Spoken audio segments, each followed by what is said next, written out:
બાવળા તાલુકાના કેસરડી ગામમાં આજે ફરી એકવાર ગામના જાગૃત યુવાન કાર્યકર શ્રી દિલીપભાઈ ગોહિલે પોતાની યુવા ટીમ સાથે સ્વચ્છતા અભિયાન હાથ ધરી સમાજ સેવાનું ઉત્તમ ઉદાહરણ પૂરું પાડ્યું. આ અભિયાન દરમિયાન ગામ તળાવ ખાતે આવેલા વિહત માતાના મંદિરની આજુબાજુ તેમજ કેસરડી ગામના સ્નાનઘાટની ખૂબ જ સુંદર અને વ્યવસ્થિત રીતે સફાઈ કરવામાં આવી હતી.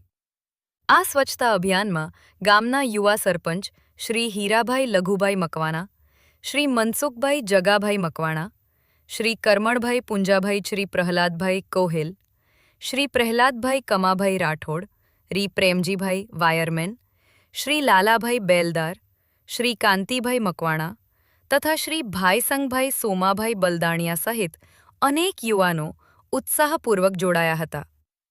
ગામના ધાર્મિક અને જાહેર સ્થળોને સ્વચ્છ રાખવાના આ પ્રયાસને ગ્રામજનોએ હર્ષભેર આવકાર્યો હતો અને સ્વચ્છતા માટે નિષ્ઠાપૂર્વક કાર્ય કરનાર તમામ યુવાનોને હૃદયપૂર્વક અભિનંદન પાઠવ્યા હતા.